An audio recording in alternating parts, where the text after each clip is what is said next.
नमस्ते भारत। आप सभी लोगों के बीच में एक बार फिर से मैं उपस्थित हो गई हूं। तो निवेदन सबसे पहले मेरा वही कि प्लीज आप सब लोग इस वीडियो को लाइक कीजिएगा, अंत तक देखिएगा, शेयर कीजिएगा और साथ के साथ मेरे यानी आपके अपने चैनल ममता पेन्युली काले उवाच को सब्सक्राइब करते हुए बेल आइकन को प्लीज जरूर हिट कर दीजिएगा, ताकि जब भी मैं लाइव आऊं, कोई रील या वीडियो अपलोड करूं तो उसकी नोटिफिकेशन आप सभी लोगों को तुरंत मिल जाए। बिहार के दिग्गज नेता, जंगल राज के जन्मदाता, चारा घोटाला में अपना नाम पूरे विश्व भर के अंदर प्रसिद्ध करने वाले लालू प्रसाद यादव और उनकी धर्म की पत्नी राबड़ी देवी और उनके जो पुत्र पुत्री हैं, वो सारे के सारे एक बार फिर से ईडी की चपेट में आ गए। मिस्टर लालू प्रसाद यादव, इनकी बीत पत्नी और इनके एक पुत्र तेज प्रताप यादव से अभी ईडी ने मंगलवार और बुधवार दोनों दिन घंटों घंटों तक पूछताछ पटना में अपने कार्यालय में करी है। और जो मामला है वो है लैंड फॉर जॉब स्कैम का मामला, यानी जमीन के बदले नौकरी घोटाला। बहुत बड़ा घोटाला, इसके बारे में बहुत बार मैंने आपसे बात करी है। इस मामले में इनका पूरे का पूरा परिवार चार्जशीटेड है। ईडी कई बार इस मामले में छापेमारी कर चुकी है। इन पर, इनके जानने वालों के ऊपर इस मामले में गिरफ्तारियां भी हुई हैं, इन लोगों से पूछताछ भी हुई है। लेकिन एक बार फिर से ईडी के पास फ्रेश लीड्स, फ्रेश सबूत आए हैं और उन्हीं के आधार पर पहले मंगलवार को बिहार की पूर्व मुख्यमंत्री मैडम राबड़ी देवी और तेज प्रताप यादव, इनके सुपुत्र जो मंत्री शंत्री भी रहे हैं, गुड फॉर नथिंग व्यक्ति जो हैं, उनसे अलग अलग कमरों में पूछताछ हुई है। वैसे तेज प्रताप यादव वही व्यक्ति जो अभी होली में एक बहुत ही शर्मनाक रीजन के लिए वायरल हो रहे थे, ट्रेंड हो रहे थे एक्स पर, और वो था एक पुलिस अधिकारी को यह बोलना कि होली में तुम चुपचाप गाने में ठुमके लगाओ, मैं गाना गाऊंगा और तुम नाचो, और अगर नहीं नाचोगे तो तुमको सस्पेंड करवा दिया जाएगा। यह है दो पूर्व मुख्यमंत्री लालू और राबड़ी देवी की औलाद, एक नवी फेल और दूसरा भी पता नहीं क्या पढ़ाई करी है, क्या इनके क्रेडेंशियल्स हैं, लेकिन इस तरीके की अराजकता फैलाने वाले। केवल और केवल इन लोगों को भ्रष्टाचार करना ही आता है। तो मंगलवार को इनसे पूछताछ हुई, मां बेटे से, और बुधवार को लालू प्रसाद यादव को बुलाया गया और लगभग 4 घंटे ईडी मुख्यालय में, जो जोनल मुख्यालय है बिहार का पटना में, उसमें इनसे पूछताछ हुई। ये अपनी बेटी मीसा के साथ वहां गए थे। उसके बाद ये पूछताछ के बाद घर चले गए। पर जैसे ही ये घर गए, उसके बाद एक खबर बड़ी उड़ी कि भाई क्लीन चिट मिल गई है। देखो, लोगों ने तो हल्ला मचाया था कि लालू यादव को ईडी ने बुलाया है, कुछ बड़ा होने वाला है, लेकिन क्लीन चिट मिल गई है। तो क्या वास्तव में क्लीन चिट मिल गई है जमीन के बदले नौकरी घोटाले में यादव परिवार को? जी नहीं, बिल्कुल नहीं मिली है। पूछताछ की गई है, दोबारा पूछताछ की जाएगी। किसकी गिरफ्तारी होगी, कब होगी, वो आने वाला वक्त बताएगा। लेकिन पहले भी गिरफ्तारियां हुई हैं और आगे भी होंगी, क्योंकि ये जो मामला है ये छोटा मोटा मामला नहीं है। ये गरीब जनता को, जिनके मन में सरकारी नौकरी पाने की लालसा है, उनको अपने ओहदे, अपने पद के दम पर डरा करके उनकी जमीन को औने पौने दामों पर अपने नाम करके डी ग्रुप की रेलवेज में सरकारी नौकरी देने का एक स्कैम है। 2004 से लेकर 2009 तक लालू प्रसाद यादव जी भारतवर्ष के यूपीए के सरकार में रेल मंत्री थे, और उस समय इन्होंने पटना के अंदर ये बहुत बड़ा घोटाला किया था। बेचारे जो गरीब लोग थे, उनकी सोने के भाव की जो जमीन थी, उसको कौड़ियों में अपने और अपने परिवार, अपने रिश्तेदारों वालों के नाम करवा दिया था, यह बोल करके कि तुम्हें ग्रुप डी की सरकारी नौकरी हम रेलवेज में दिलवाएंगे। और दिलवाई भी, लेकिन औने पौने दाम में वो जो जमीन थी वो अपने नाम कर ली। और उसी को लेकर के ये इन्वेस्टिगेशन लगातार चल रही है। और इनकी जो बेटियां हैं, हेमा और बिसा, उन सबके नाम इस मामले के अंदर है। तेजस्वी यादव तो कहते रहते हैं पॉलिटिकल वेंडेटा है। अगर पॉलिटिकल वेंडेटा है तो भाई आप एक प्रेस कॉन्फ्रेंस करके उन तमाम लोगों को बिठा दो जनता के सामने और बता दो कि भाई हमारा नाम लेकर के झूठ बोला जा रहा है, हमारी जमीन किसी ने अटैच नहीं करी, हमारी जमीन किसी ने नहीं ली थी औने पौने दामों में नौकरी के बदले।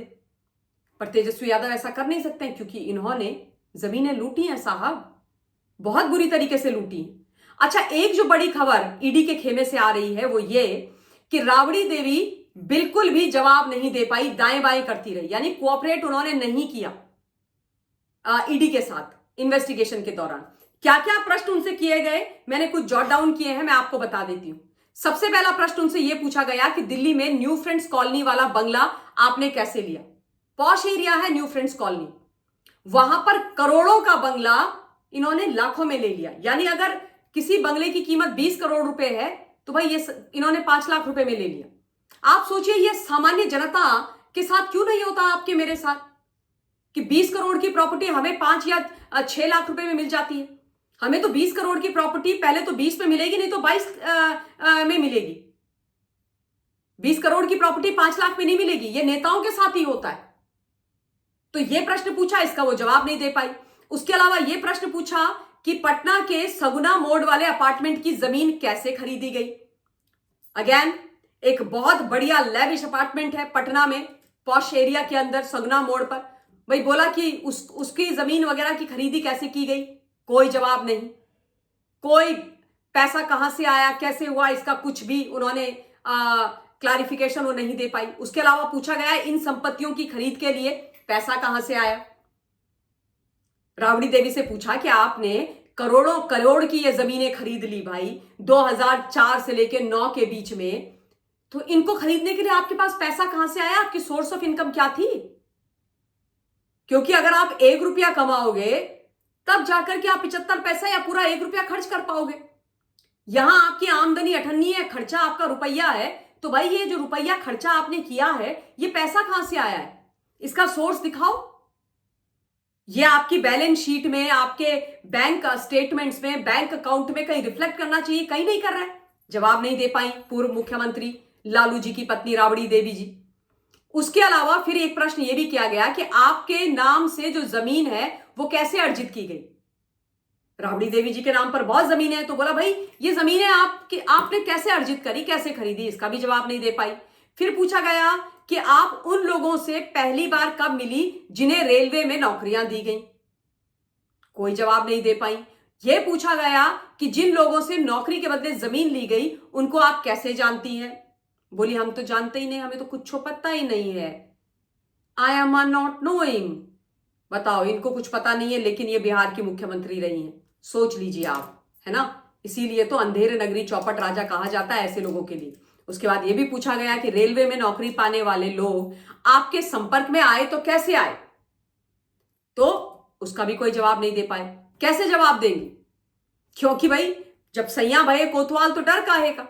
पति रेलवे मंत्री थे, पति ने जमीनें आइडेंटिफाई करवाई, जो इनका एरिया इलाका था उसके आसपास जो बढ़िया महंगी जमीनें थी, जिनका फ्यूचर बहुत ब्राइट था जमीन का, जिनकी जो प्राइस थी वो बढ़नी थी, उन जमीन के जो ओनर्स थे उन सबको डंडे के बल पे, चाबुक पे अपने घर में उनको हाजिर करवाया गया और बोला गया कि तुम्हें सरकारी नौकरी दिलवाएंगे रेलवे में, डी ग्रुप में। सोचो आप, लेकिन तुम सबकी ये जमीनें मुझे मिलनी चाहिए।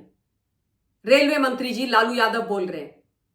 बेचारा गरीब आदमी, एक तो लालू यादव का खौफ, ऊपर से कि चलो सरकारी नौकरी मिल जाएगी, तो जो जमीन 10 करोड़ की थी उसको 1 लाख रुपए बैंक को दे दिया।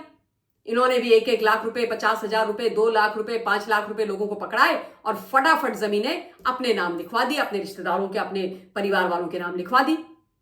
अब इसका क्या जवाब देंगी भाई मैडम राबड़ी देवी कि मेरे पति ने लोगों को डरा के बंदूक की और डंडे की नोक पर घर में बुला के उनकी जमीनें लूट ली थी? नहीं दे सकती ना। तो अब ये जवाब वो कुछ नहीं दे पाएंगे। सिमिलरली तेज प्रताप और लालू प्रसाद जी भी जवाब नहीं दे पाएंगे। अब जवाब नहीं दे पाएंगे तो ये पहला दौर ऑफ क्वेश्चनिंग है, इन्वेस्टिगेशन है, बाकी दौर भी होंगे। उसके बाद किसकी कस्टोडियल इंटरोगेशन की आवश्यकता होती है ये तो भाई ईडी जाने। लेकिन जो लोग ये कह रहे हैं कि देखो भाई हम तो सच्चे हैं और पूछताछ के लिए बुलाया था दोनों दिन और छोड़ दिया और ये मामला तो मतलब कुछ नहीं है, फुस पटाखा है, खत्म मामला है, ये गलत है। ये गलत है, ये झूठ है। मामला चल रहा है, इन्वेस्टिगेशन होगी और जैसे जैसे ये इन्वेस्टिगेशन आगे बढ़ती जाएगी, इसमें कोई नई अपडेट आएगी तो मैं आप लोगों के सामने उपस्थित हो जाऊंगी डिटेल्स देने के लिए। तो इस वीडियो के लिए इतना ही। बहुत बहुत धन्यवाद। जय हिंद।